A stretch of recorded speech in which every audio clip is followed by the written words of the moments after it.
Hello दोस्तों, हमारे YouTube channel story वाला को लाइक एंड सब्सक्राइब करें। साधु और चूहा। दक्षिण भारत के महिलारोप्य नामक नगर में भगवान शिव का एक प्राचीन मंदिर था। मंदिर की देखभाल, पूजा पाठ और अन्य समस्त कार्यों की जिम्मेदारी एक साधु के जिम्मे थी, जो उसी मंदिर के प्रांगण में स्थित एक कक्ष में रहा करता था। साधु की दिनचर्या भोर होते ही प्रारंभ हो जाती, जब वह स्नान कर मंदिर में आरती संपन्न करता और फिर गांव में भिक्षा मांगने निकल जाता। गांव के लोग साधु को बहुत मानते थे, इसलिए भिक्षा में अपने सामर्थ्य से अधिक ही दिया करते थे।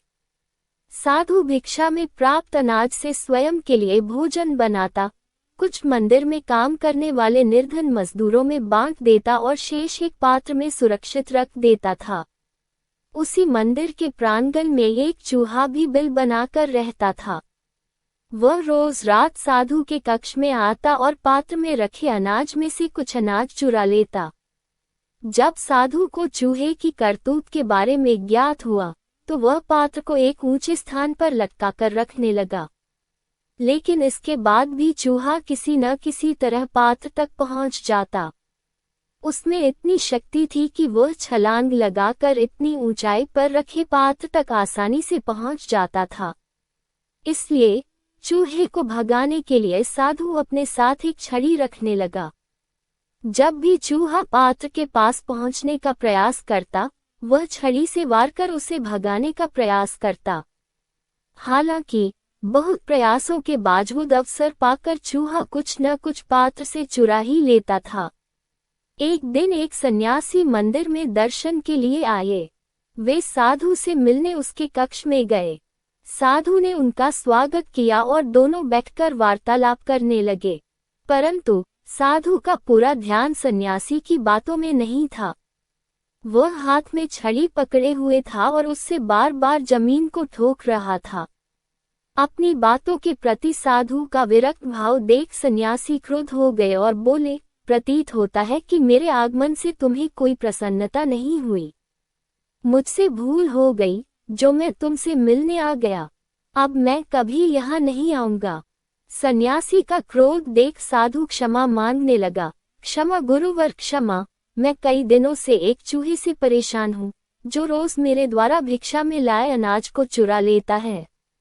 अनाज के पात्र को ऊंचे स्थान पर लटकाकर मैं छड़ी से जमीन को ठोकता रहता हूँ, ताकि चूहा डर से यहाँ न आए। किंतु वह किसी न किसी तरह पात्र में से अन्न चुरा ही लेता है। उस चूहे के कारण मैं आपकी ओर पुनर्तः ध्यान नहीं दे पाया। क्षमा करें। सन्यासी साधु की परेशानी समझ गया और बोला, अवश्य ही वह चूहा शक्तिशाली है, तभी इतनी ऊंचाई पर रखे पात्र तक छलांग लगाकर अन्न चुरा लेता है। हमें उसकी शक्ति के पीछे का रहस्य पता करना होगा। शक्ति का रहस्य? साधु बोला, हाँ, उस चूहे ने अवश्य कहीं अनाज संचित कर रखा होगा। वही उसके आत्मविश्वास का कारण है। उससे ही उसका भयहीन है और शक्ति का अनुभव करता है और इतना ऊंचा कूद पाता है। साधु और सन्यासी इस निष्कर्ष पर पहुंचे कि किसी भी तरह चूहे के बिल को ढूंढना होगा और उसके अनाज के भंडार तक पहुंचना होगा। अगली सुबह दोनों ने चूहे का पीछा करने का निश्चय किया। प्रातः दोनों चूहे का पीछा करते हुए उसके बिल के प्रवेश द्वार तक पहुंच गए। सन्यासी ने साधु से कहा, इस बिल की खुदाई करो। साधु ने कुछ मजदूरों को बुलवाया।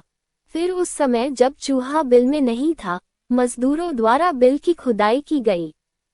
खुदाई में वहां अनाज का विशाल भंडार मिला, जो चूहे द्वारा चुराकर वहां एकत्रित किया गया था।